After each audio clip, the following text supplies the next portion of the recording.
Alors, quatrième et dernière partie de la vidéo concernant le mélasma et l'éclaircissement de la peau de manière générale. Qu'est-ce qui fonctionne vraiment d'après les études médicales? Alors, une fois que vous avez votre routine beauté au quotidien, on sait que c'est des choses qui vont mettre un peu de temps quand même à fonctionner.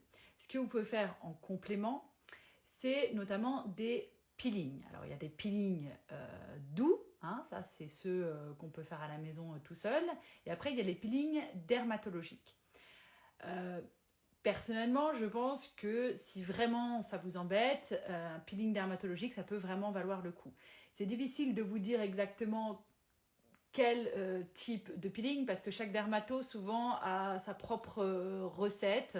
Et puis il y a différentes marques de peeling qui sont sur le marché, qui sont vendues aux médecins qui travaillent dans l'esthétique. Mais en tout cas, un actif facile à trouver et qui marche très bien pour le mélasma, c'est l'acide glycolique. Donc voilà, des peelings à l'acide glycolique que vous faites à la maison ou chez un dermato, ça fonctionne très bien.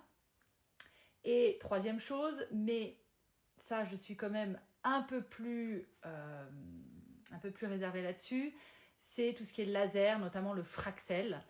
Le souci c'est qu'en fait, faut vraiment aller chez quelqu'un qui sait faire, parce qu'il faut qu'il y ait une préparation de la peau de manière à ne pas risquer en fait que le laser crée des taches supplémentaires. Parce que c'est possible que vous ayez un effet paradoxal en fait avec le laser. Donc pour conclure, pour se débarrasser du mélasma, vous avez des crèmes à mettre au quotidien, des peelings à faire de préférence chez un dermato, le laser si vraiment ça ne fonctionne pas. Mais vraiment, je voudrais attirer votre attention, faites très attention à certaines crèmes en fait qu'on achète sur internet. Il y a eu pas mal de signalements sur des composants chimiques dans ces crèmes qui seraient cancérigènes, dangereux, voilà. Donc ne commandez pas n'importe quoi, n'importe où. Dans les crèmes éclaircissantes, il y a des choses, comme je l'ai dit dans la première vidéo, qui peuvent être cancérigènes.